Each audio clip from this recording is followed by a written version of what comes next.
Welcome to the Corona Sleep 6-week podcast series on the Empowering Family Health Show.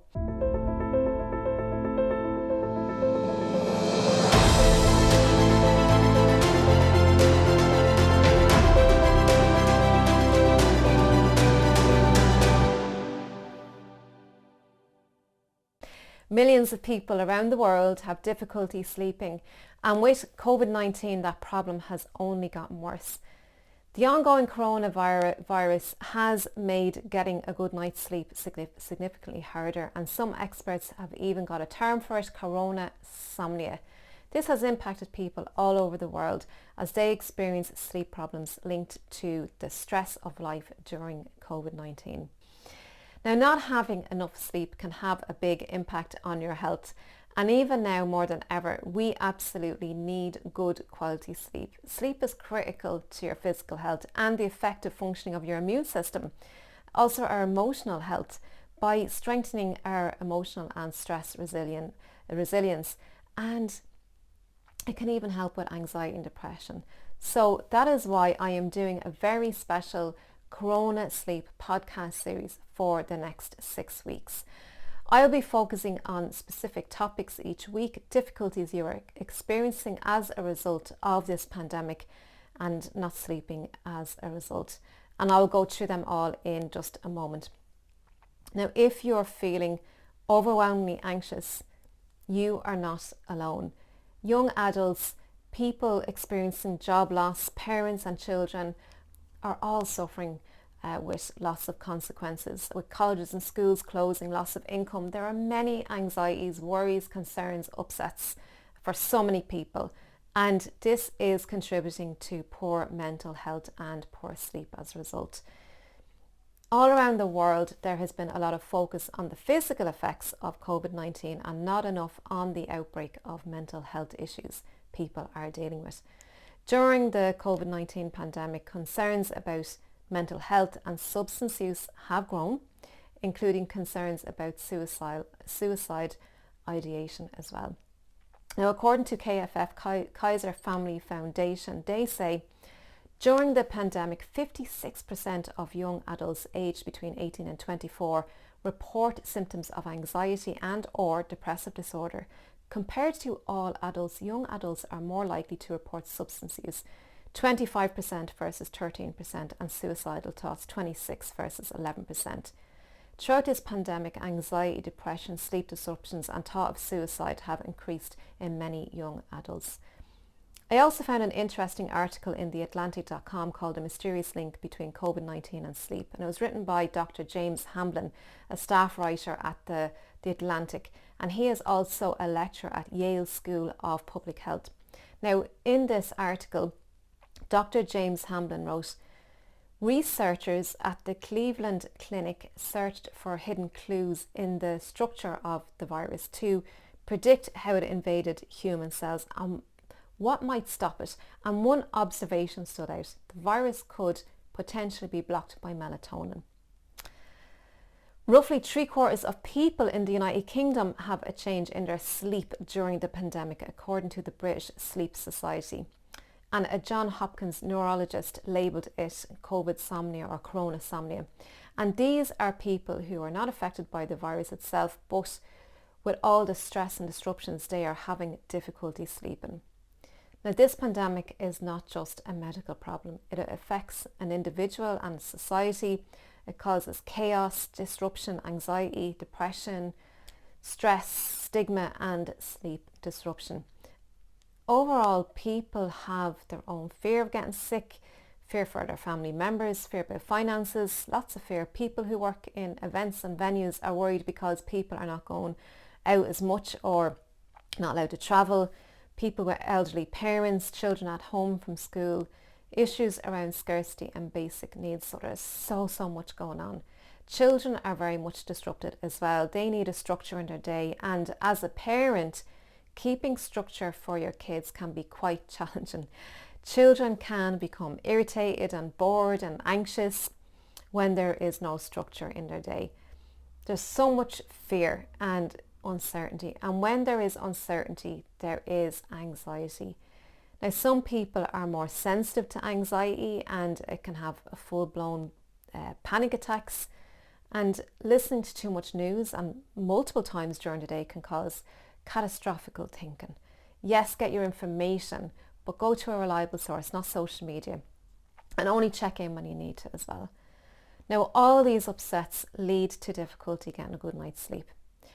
And when we don't sleep, well, everything in our life is affected the next day. And over a longer term, it can have even more physical and mental health consequences.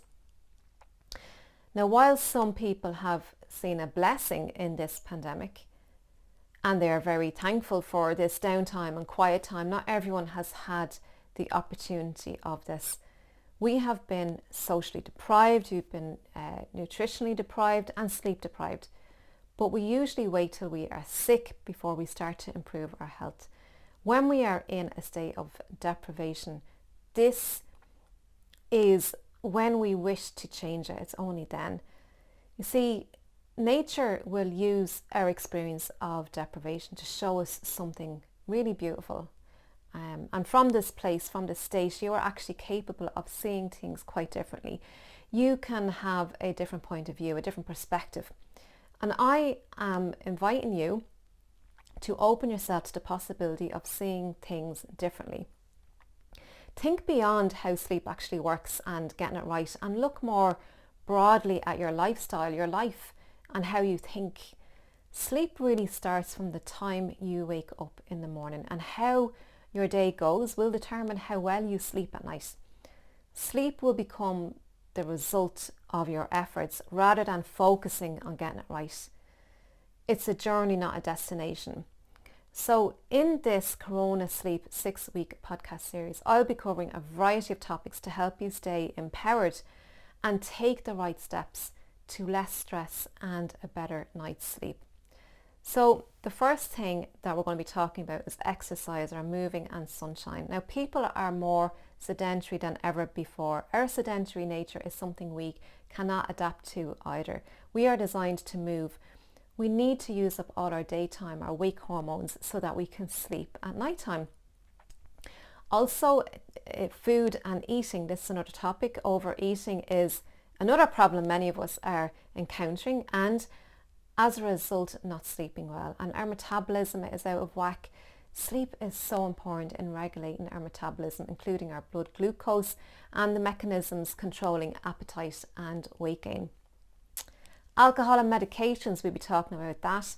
For many, alcohol consumption has increased, and this significantly impacts our sleep at night. Electronic devices. We are even more addicted to our electronic devices, and with the surge of Zoom calls, we are not taking enough breaks. There's eye strain, lack of movement, we're sitting down all the time, and there's too much light exposure. The immune system. Right now, more than ever, we need a strong immune system, and a good quality night's sleep enhances and builds our immune system, making our immune cells and clearing out the waste in the body and the brain at nighttime. And lastly, we'll be speaking about stress and the circadian rhythm. We'll be talking about melatonin here, a sleep hormone, and fear really creates this anxiety and stress, and it inhibits our ability to relax. And that is what is missing for many of us, and having a good night's sleep, a good night, restorative quality sleep. So today I'm going to talk a little bit more about moving and exercise. People are really more sedentary than ever. We are not going out as much. Everything's closed down. We are restricted to how far we can go, and the weather isn't really quite warm enough yet. Now, we are designed to move, and we need to use all of our resources and hormones that we have for our daytime activities. So hormones like cortisol and adrenaline, they need to be out of the body before we can relax and unwind at night. Exercise or movement is very important to move our bodies around. It moves our blood around our body, getting nutrients and oxygen into our cells. And the heart is responsible for this. And like all muscles, it needs to be worked and kept in shape. Now, our lymph, on the other hand, works when we move around. Our muscles pump the lymph around the body, helping to keep the body fluid levels in balance and to defend the body against infections. And when we exercise or move, we create endorphins.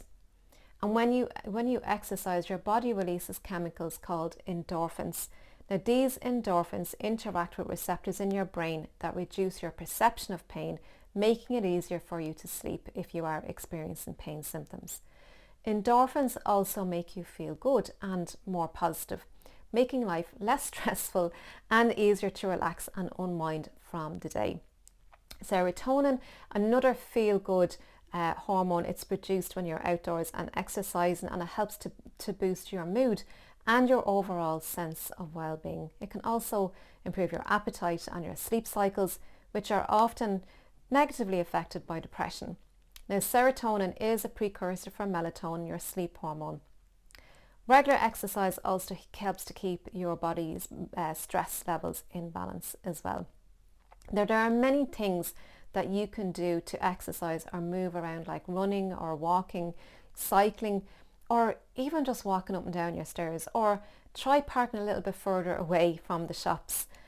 It is really important not to do strenuous exercises at night, because this heats up your body's core body temperature, and this has a negative impact on getting asleep. Try some light stretching instead, or exercises like yoga or qigong. And also sunshine. Sunshine is very important first thing in the morning. This literally resets your circadian rhythm for the start of the day, and it switches off your melatonin, helping you to wake up. Sunshine also provides you with vitamin D, which is really important for your immune system, and it also helps with the production of melatonin.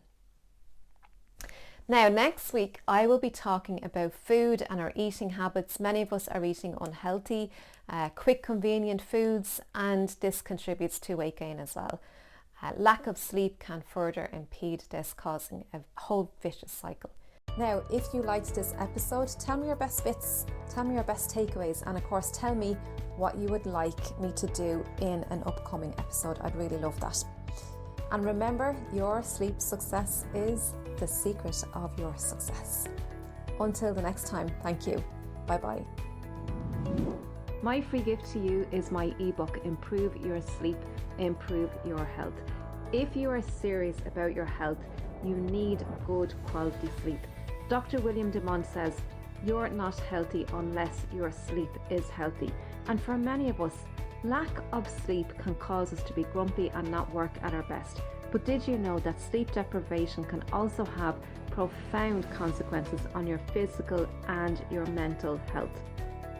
In this ebook, you will discover why sleep is so important and how sleep benefits us.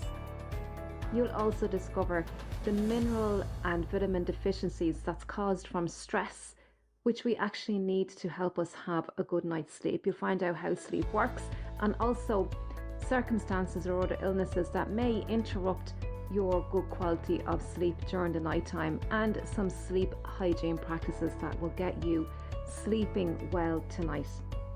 So the link to download this free ebook is a bit.ly link. It's bit.ly/free-sleep-ebook, and I'll put that link in the show notes below. So go there now and download your book and start sleeping well tonight. Thank you for joining us on the Empowering Family Health podcast. If you liked what you heard and you want to hear more, please subscribe to the upcoming casts. And remember to share with your friends so that they too can be empowered.